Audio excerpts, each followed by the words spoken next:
I worked 80 hours a week for 5 years to pay off the mortgage early. When I finally did it, my husband smiled and said, "Great. Now I can divorce you without losing the house." I didn't cry. I didn't scream. I smiled back and handed him the mail. He looked confused at first. Then I watched the color drain from his face as he opened the envelope. That moment lasted only a few seconds, but it rewrote our entire marriage. That night, my phone wouldn't stop vibrating. 29 missed calls.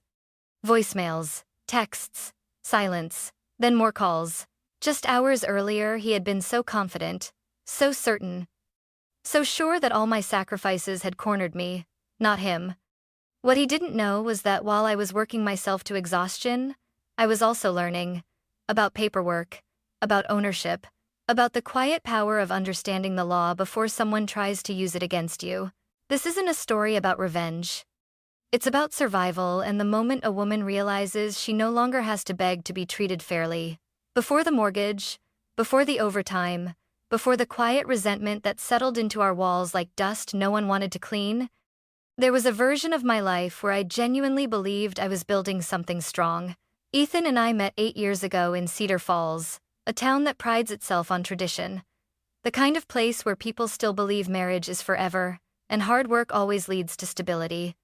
He stood out immediately not because he was loud or flashy, but because he was calm, composed, confident without raising his voice. When he spoke, people leaned in. When he smiled, it felt deliberate, practiced, like he knew exactly what effect it had. I was drawn to that certainty. At the time, my life was anything but certain. I was working 2 jobs, one full-time position in operations, another part-time role on weekends, trying to recover from years of financial instability. I paid my bills on time, tracked every expense, and carried a quiet fear of falling behind. Ethan noticed my discipline and praised it often. "You're impressive, Olivia," he told me early on. "Most people talk about goals. You actually follow through." Those words meant more to me than I admitted. I had spent so long being self-reliant that being seen felt like relief. We moved quickly. Dinners turned into weekends together. Weekends turned into him leaving clothes at my apartment. Within a year, we were sharing a lease. Ethan talked often about the future, but always in broad strokes. He liked the idea of security, of stability, of a life that looked orderly and respectable. He didn't talk much about effort or sacrifice. I didn't notice that gap then. I assumed it was understood. When money came up, our approaches couldn't have been more different. I planned, budgeted, prepared for emergencies that hadn't happened yet. Ethan brushed those conversations aside. "Why stress about things that might never happen?" he'd say, smiling. "We'll figure it out if they do." What he meant, I would later realize, was that I would. Still, I ignored the unease. Love has a way of softening warnings until they sound like background noise. When Ethan proposed, it felt less like a dramatic moment and more like the natural next step. We didn't argue about the wedding, mostly because I quietly adjusted my expectations. Smaller guest list. Fewer extras. I paid more than I should have, but I told myself marriage was an investment. Looking back, that was the first time I confused commitment with endurance. The early years of our marriage were calm on the surface. We worked, ate dinner together most nights, hosted friends occasionally, but there was a pattern I couldn't quite name yet. Whenever something needed to be handled, paperwork, scheduling, financial planning, it landed on me. Ethan framed it as trust. "You're just better at this stuff," he'd say. "I don't worry because you've got it covered." I wanted to believe that made me valued. The idea of buying a house came from him. He talked about it like a milestone we needed to hit, a box to check. Ownership, equity, stability. I hesitated, knowing what the responsibility would mean, but Ethan reassured me with confidence that sounded like support. "We're a team," he said. "This is for us." When we met with the loan officer, the reality was less romantic. My credit history was solid. Ethan's was complicated. Old accounts, unpaid balances, mistakes he preferred not to discuss. The conclusion was simple. The mortgage would need to be in my name alone. I remember pausing, glancing at Ethan, waiting for hesitation or discomfort. Instead, he squeezed my hand and laughed softly. "It's just a technicality," he said. "A name on paper doesn't define a marriage." I wanted to believe that. I needed to believe it. We bought the house anyway, a modest place with 3 bedrooms, a long driveway, and a small backyard that Ethan talked about turning into an entertainment space someday. I stood in the empty living room on move-in day, keys heavy in my palm, feeling proud and terrified at the same time. This was the biggest commitment of my life. Ethan wrapped his arm around me and kissed my temple. "You did this," he whispered. "You're incredible." I didn't hear the unspoken part. "You're responsible." At first, owning the house felt empowering. I painted walls on weekends, fixed small things myself, paid the bills early. Ethan enjoyed the benefits without much interest in the logistics. If I brought up the mortgage, he'd nod vaguely. If I mentioned interest rates or timelines, his eyes glazed over. "You worry too much," he'd say. "We've got plenty of time." But time was the one thing I couldn't stop calculating. I started running numbers late at night, long after Ethan had gone to bed. 30 years, interest nearly doubling the cost of the house, payments stretching into retirement. The idea made my chest tighten. I didn't want to be trapped by debt forever. I wanted freedom, security, control over my future. When I finally told Ethan I was thinking about paying off the mortgage early, he didn't react the way I expected. He looked surprised, then cautious. "That sounds intense," he said. "What about enjoying life?" I explained it carefully. Extra hours, temporary sacrifice, long-term gain. I told him how good it would feel to own our home outright, how much pressure it would remove. He listened quietly, then smiled. "If that's what you want," he said, "I trust you." I mistook that for support. What I didn't see yet was how comfortable he was letting me carry the weight. How easily he stepped back while I stepped forward. How the house, from the very beginning, was never just a home to him. It was leverage. And without realizing it, I had already started a 5-year journey that would cost me more than time or money. It would test my health, my sense of self, and my understanding of what love actually looks like when it's stripped of convenience. At the time, though, all I saw was a goal. Pay off the house, secure our future, prove that sacrifice leads to safety. I didn't know yet that safety in the wrong hands can be turned into a weapon. The decision to work 80 hours a week didn't happen all at once.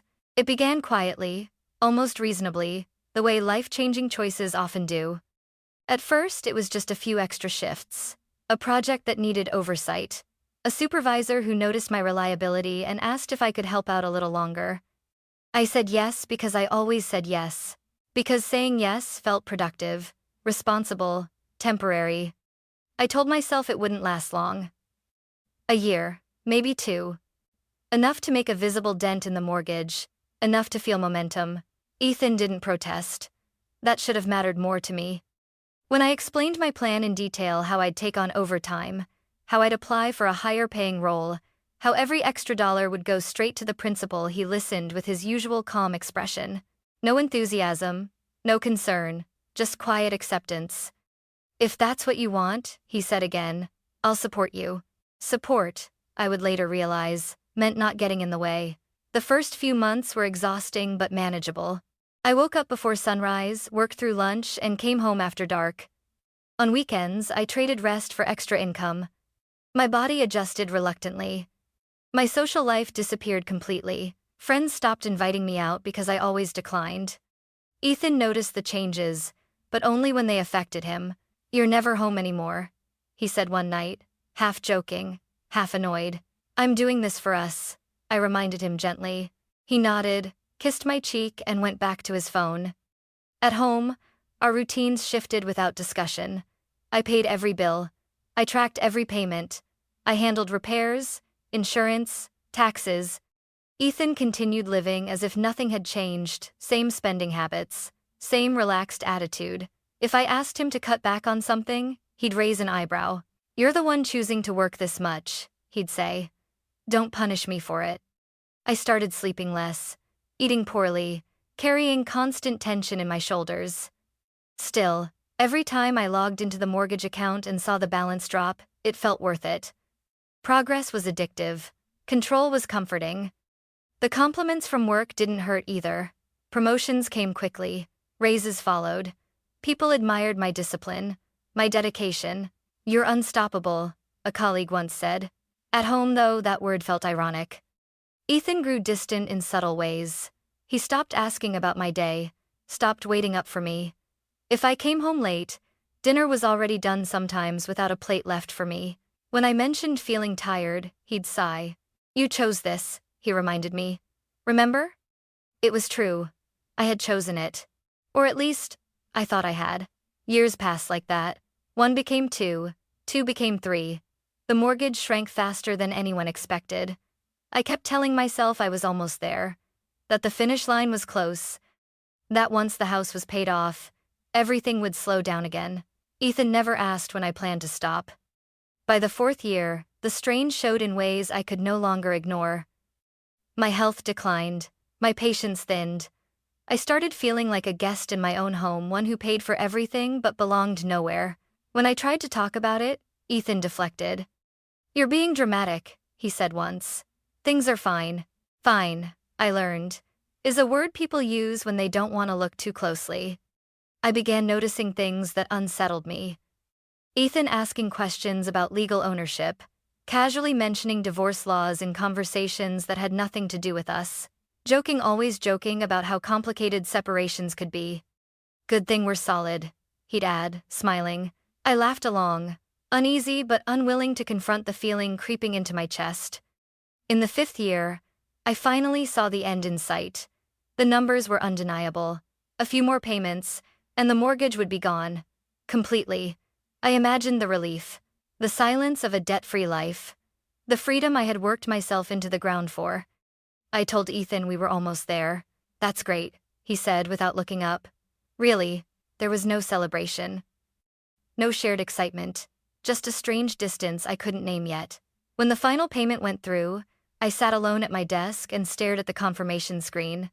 5 years, thousands of hours, missed holidays, missed sleep, missed versions of myself I would never get back. I expected tears, or joy, or something. What I felt instead was clarity. That night, I told Ethan the house was officially paid off. He smiled in a way I had never seen before. Not warm, not proud, calculated. Well, he said lightly, that worked out perfectly. I didn't understand what he meant. Not yet. I went to bed that night believing I had secured our future, believing the hardest part was over, believing that sacrifice, once again, had led to safety. I didn't know that Ethan had been waiting for this exact moment. And I had no idea that the next day, with a single sentence, he would reveal that my greatest achievement was never shared. It was studied, anticipated, and quietly prepared against. The day the house was officially paid off didn't feel the way I had imagined for 5 years. There was no celebration, no champagne, no quiet moment of relief shared between two people who had survived something hard together. Instead, there was just an ordinary Tuesday evening and the sound of Ethan setting his keys down on the counter like nothing monumental had happened. I had printed the confirmation letter from the bank and placed it neatly on the dining table. It felt real that way, ink on paper. Proof that the debt was gone. Proof that I had done it. It's official, I said when Ethan walked in. The mortgage is paid in full. He stopped for a moment, just a moment. Then he smiled, but it wasn't the smile I expected. Well, he said casually, loosening his tie, that worked out perfectly. I frowned. What do you mean? He shrugged, poured himself a glass of water and leaned against the counter like we were discussing the weather.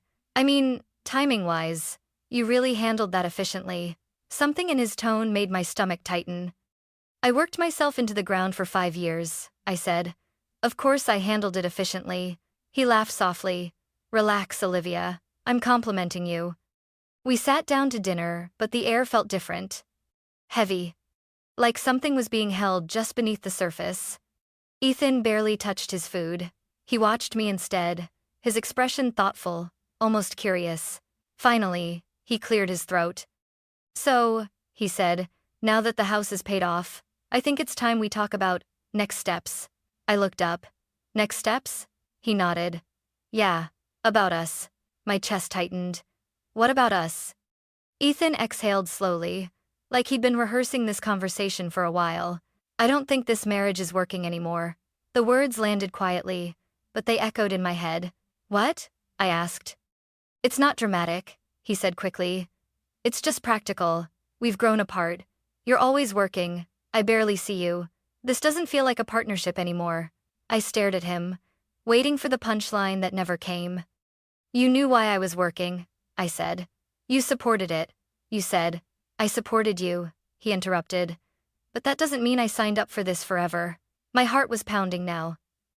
So what are you saying? He tilted his head, studying me. I'm saying this feels like the right moment to end things. Cleanly. Cleanly, I repeated. After I paid off the house. He smiled again. That same calculated smile. Exactly, he said. Now I can divorce you without losing the house. For a second, I couldn't breathe. I waited for shock to turn into anger, for my voice to shake, for tears to come. But instead, something else happened. Something calm and cold settled into my chest. You planned this, I said quietly. Ethan didn't deny it. I wouldn't call it planning, he replied. More like patience. Patience.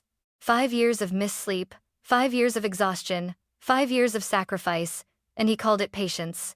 So all this time, I said slowly, you were just waiting. He shrugged.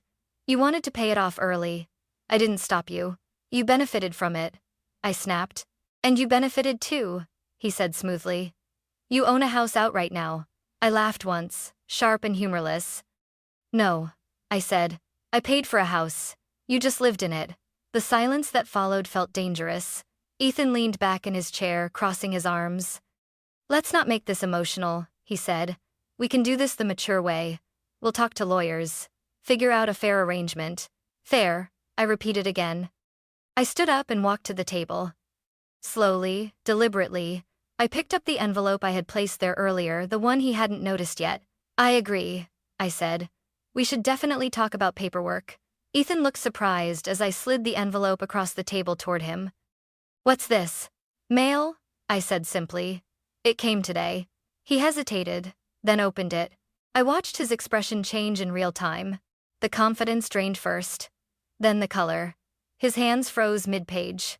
What is this? He asked, his voice suddenly tight. That, I said calmly, is something I prepared while you were being patient. He flipped through the documents again, faster now. His breathing changed. You went to a lawyer? He asked. Several, I replied. You didn't tell me. I didn't think I needed permission. Ethan stood abruptly. This doesn't mean what you think it means. It means exactly what it says, I answered. Ownership, contribution, documentation, dates, signatures. His jaw tightened. You were planning something behind my back. I met his gaze without flinching. I was protecting myself. The room felt smaller. The power dynamic had shifted, and he could feel it. You think this gives you leverage? He said, his voice rising. You think you can just walk away with everything? I think, I said carefully, that you underestimated me. For the first time since the conversation began, Ethan looked unsettled. This isn't over, he said quietly.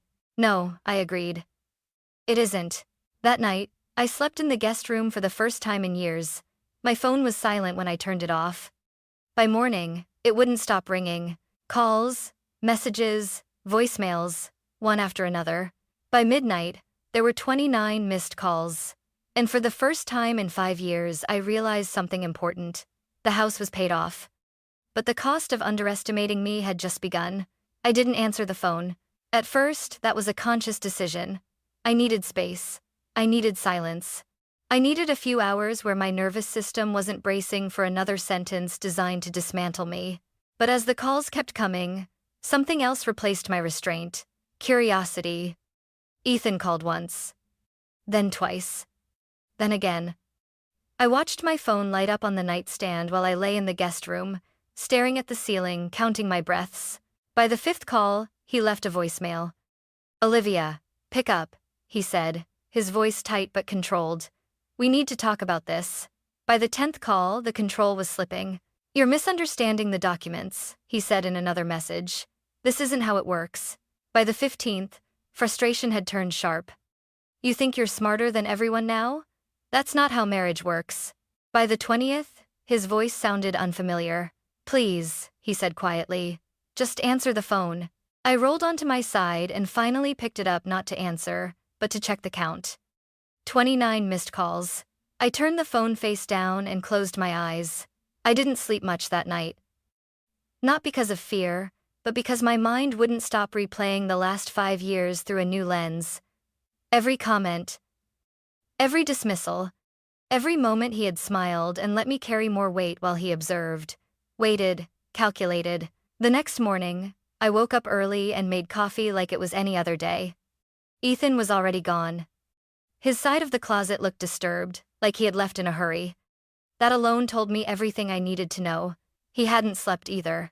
By noon, the texts started. We need to be reasonable. Let's not involve lawyers unnecessarily. You're blowing this out of proportion. Call me. I didn't respond. Instead, I drove to work and requested a personal day.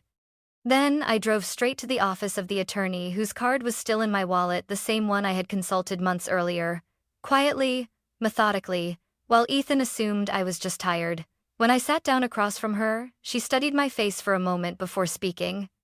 "Did he say what you thought he would?" she asked. "Yes," I replied, almost word for word.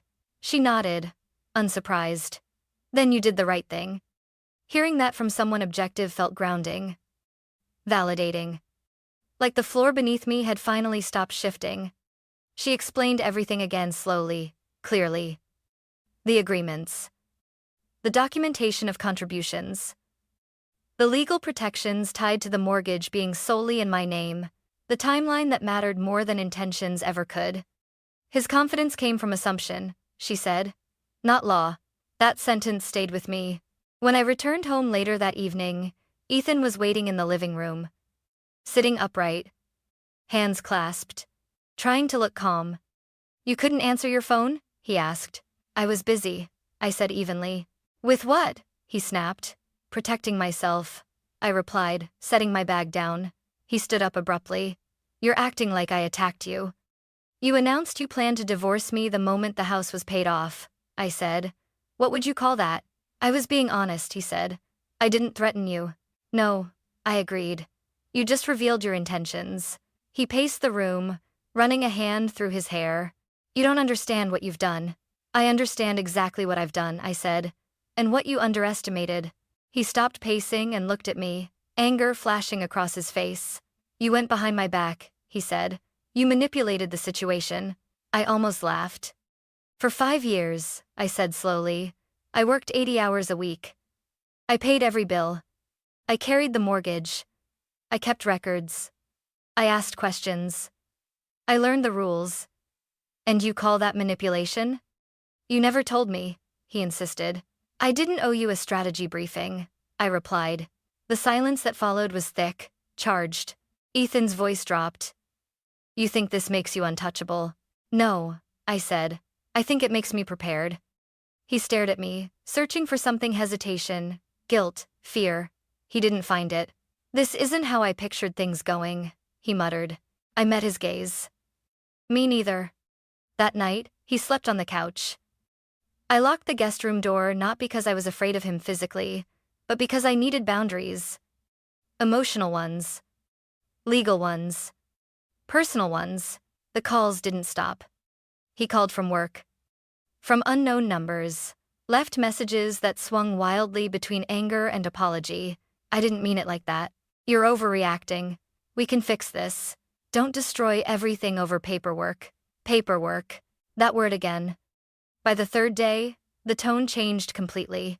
"Let's be fair," he said in one voicemail. "You don't want this to get ugly." I saved that message.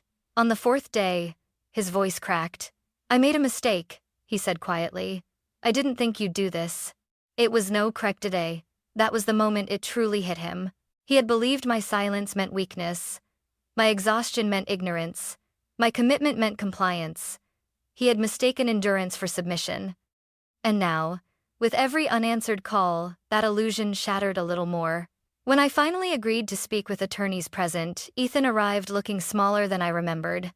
Less composed, less certain. He spoke carefully, choosing his words like stepping stones across unstable ground. For the first time in years, I wasn't the one explaining. I wasn't the one compensating. I wasn't the one justifying my choices. I listened. And as I listened, I felt something unfamiliar settle into my chest. Not triumph, not revenge, but relief. The power dynamic had shifted. Not because I raised my voice or made threats, but because I had done the work quietly and consistently long before anyone noticed. That night, as I drove home alone, my phone buzzed one last time. A message from Ethan. I didn't think you'd fight back. I didn't reply. Because the truth was simple. I wasn't fighting back. I was finally standing on ground I had paid for every hour, every sacrifice, every hard-earned lesson, and refusing to be pushed off it. The conference room was colder than I expected. Not physically, emotionally. Ethan sat across from me at the long table, his posture stiff, his jaw tight. His attorney flipped through a stack of papers with forced confidence, the kind that comes from realizing too late that the narrative you prepared no longer fits the facts. My attorney sat beside me, calm and unhurried. She didn't need to project authority. The documents already did that for her. This was the first time Ethan had seen the full picture laid out in front of him. Dates, transfers, mortgage statements, employment records, overtime logs, bank accounts, legal language that stripped emotion out of the equation and replaced it with evidence. He shifted in his chair. I don't understand why we're making this so complicated, Ethan said. We're married. We built this life together. My attorney didn't respond immediately. She let the silence do its work. Marriage doesn't erase financial reality, she said calmly. And contribution matters. Ethan turned to me. You never said you were documenting all of this. I met his gaze steadily. You never asked. His attorney cleared his throat. My client believes there was an understanding and implied agreement that the home was shared marital property. That belief, my attorney replied, is not supported by documentation. She slid a folder across the table. Ethan reached for it, then hesitated.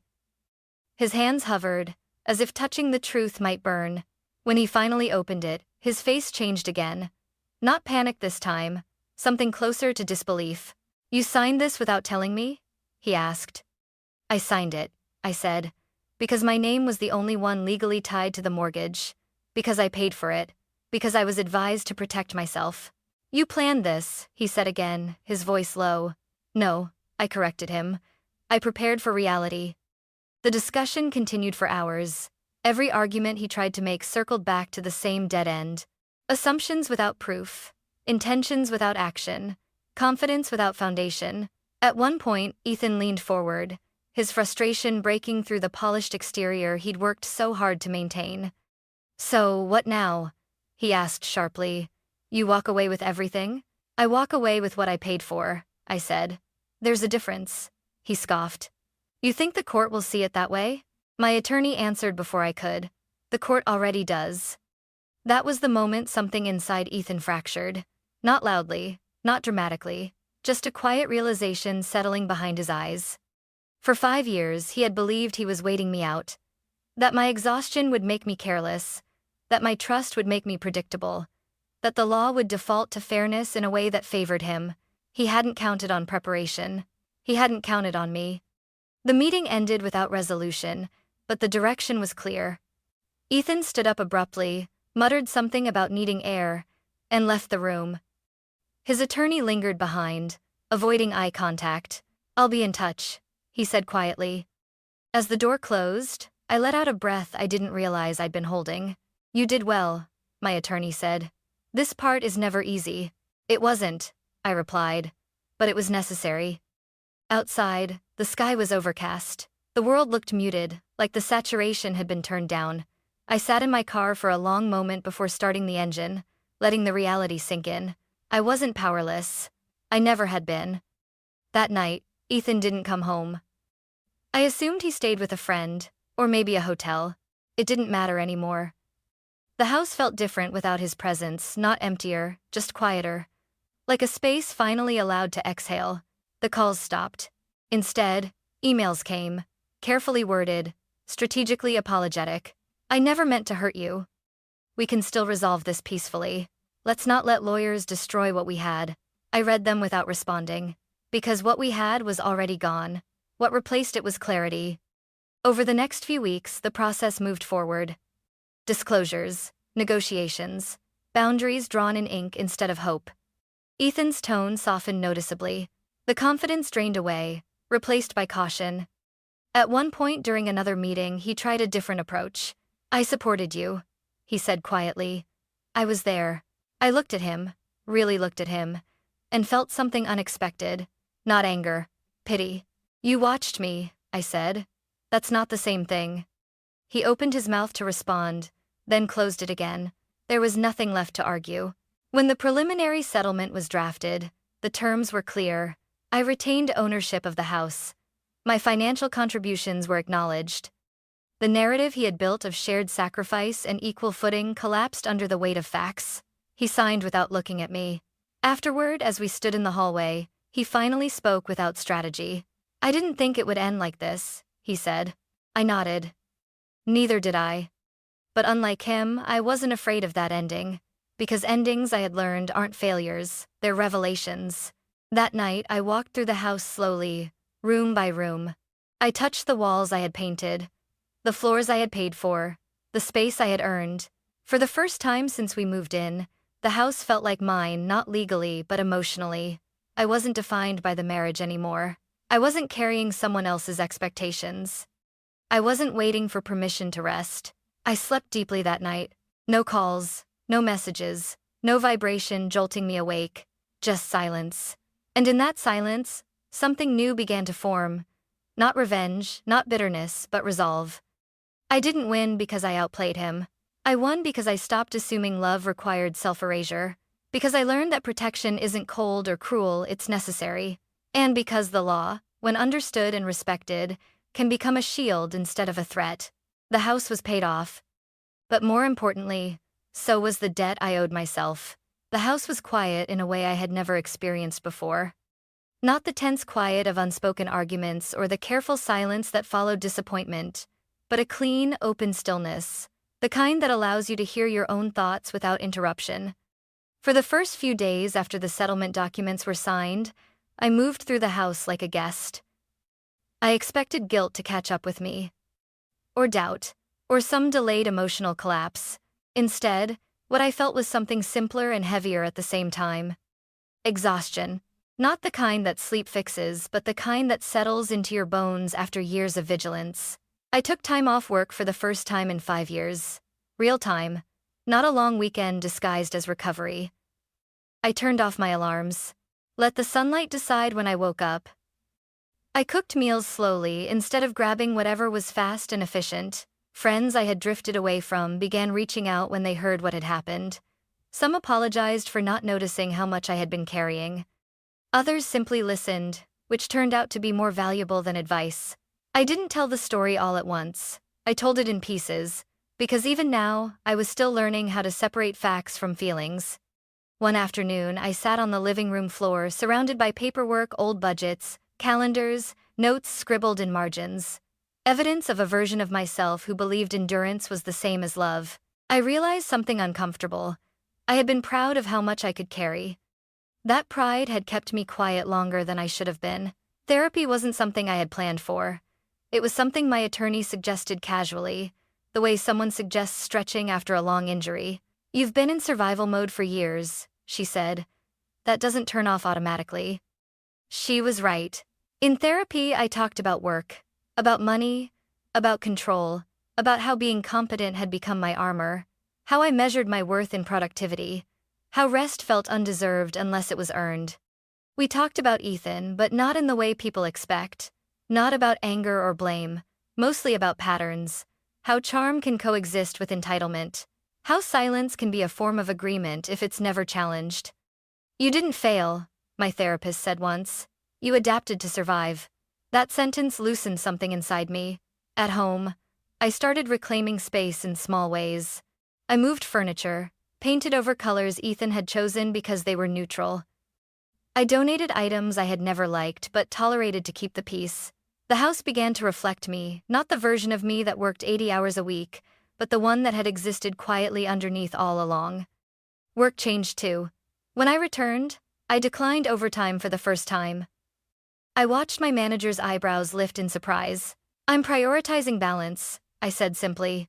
The world didn't collapse. In fact, nothing bad happened at all. That realization was both freeing and unsettling. I had sacrificed so much for a future that might have existed even if I had rested more, trusted myself sooner, Set boundaries earlier. Ethan reached out once more during that time. A single message. I hope you're okay. I stared at it for a long moment before deleting it. I was more than okay. I was learning who I was without being needed for someone else's comfort. Some nights, the grief arrived unexpectedly. Not for the marriage itself, but for the version of me who believed love meant proving your value through sacrifice.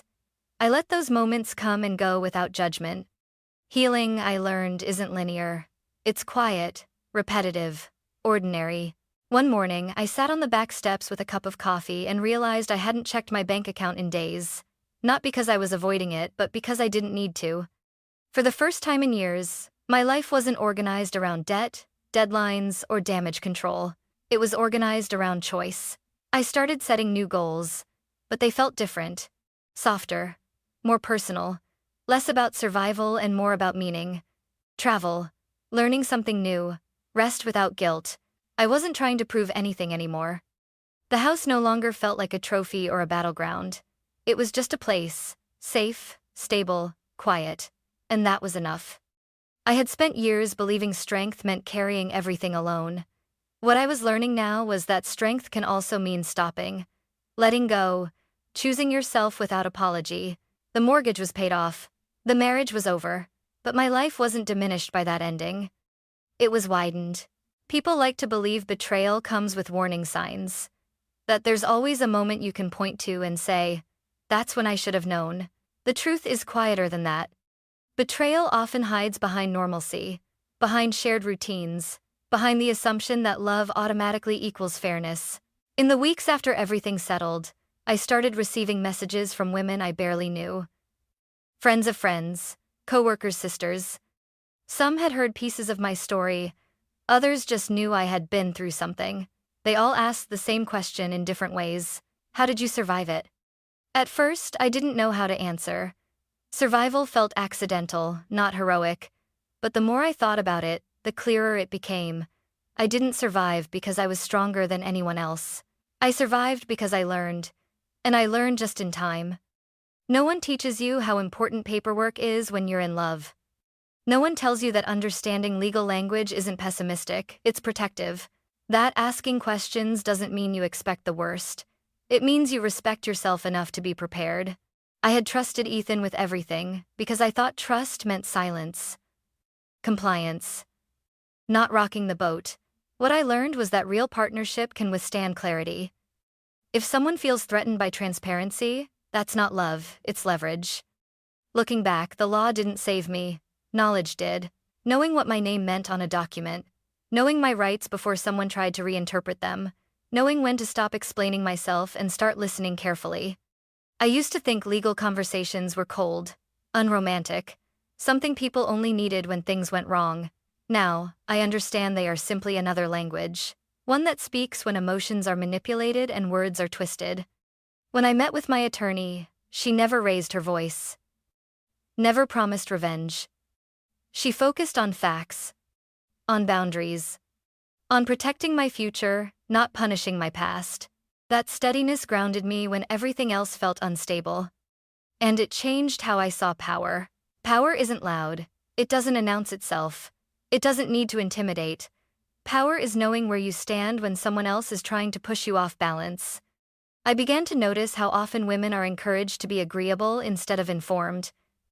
To keep the peace instead of keeping records. To assume fairness instead of verifying it. I stopped doing that. Not just in relationships, but everywhere. At work, I started reading contracts instead of skimming them. Asking questions without apologizing for taking up space. Setting expectations instead of hoping people would intuit them. In friendships, I noticed who respected my boundaries and who benefited from me having none. Some connections faded, others deepened. I didn't become colder.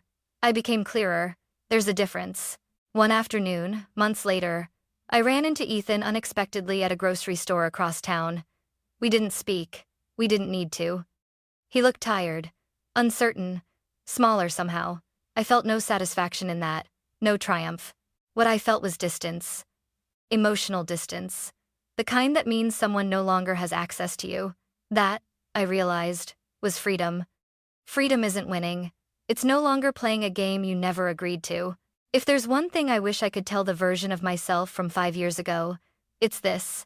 Love does not require self-erasure. Partnership does not mean imbalance. And sacrifice without mutual respect is not noble, it's dangerous. I didn't lose my marriage because I worked too much. I lost it because I was the only one building something real. And I didn't rebuild my life by becoming harder. I rebuilt it by becoming informed, intentional, and finally on my own side. The house is quiet now, but it's not empty. It's filled with choice, with safety, with the understanding that I don't need permission to protect myself. That lesson cost me 5 years of exhaustion, but it gave me the rest of my life. For a long time, I thought this story ended the day the mortgage was paid off. That moment felt like the finish line, the proof that every sacrifice had been worth something. But now I understand that paying off the house wasn't the ending at all. It was the beginning. Not of a perfect life, not of instant happiness, but of a life where my effort finally belonged to me. I didn't rebuild overnight. Healing didn't come in a dramatic wave or a sudden sense of peace. It came in small, ordinary decisions, choosing rest without guilt, saying no without explanation, reading the fine print, trusting my instincts again. I learned that love should never require you to disappear to survive. That commitment doesn't mean endurance at any cost, and that partnership only works when responsibility, respect, and power move in both directions. I used to believe that being strong meant being indispensable, that if I carried enough, worked enough, sacrificed enough, I would earn security. What I know now is this. Security doesn't come from being needed. It comes from being valued and valuing yourself enough to walk away when that balance is broken. The law didn't punish my husband, it protected me, and that distinction matters. Protection isn't about revenge, it's about boundaries, about ensuring that no one can rewrite your contributions or erase your labor when it becomes inconvenient. If you're listening to this and something feels familiar, if you're exhausted, if you're always the one holding things together, if your love is measured by how much you can tolerate, please hear this. You are allowed to stop. You are allowed to ask questions. You are allowed to protect yourself. Understanding your rights does not make you cynical. It makes you prepared. Setting boundaries does not make you selfish. It makes you safe. And choosing yourself does not mean you failed at love. Sometimes it means love failed to meet you where you stood. Today, my life is quieter. Not smaller, quieter. The kind of quiet that allows room for growth, joy, and possibility. I still believe in commitment. I still believe in partnership. But I no longer believe in sacrificing my entire self to prove my worth. If I ever love again, it will be as an equal, with clarity, with mutual respect, and with the understanding that strength doesn't come from how much you endure, it comes from knowing when enough is enough. The house is paid off. The past is settled. And for the first time in years, the future feels like mine. This story is a reminder that knowledge is not cold, it is compassionate. That preparation is not pessimism, it is self-respect. And that sometimes, the bravest thing a person can do is stop carrying what was never meant to be theirs alone. If you take one thing from this, let it be this. Your time, your labor, and your well-being are worth protecting, always.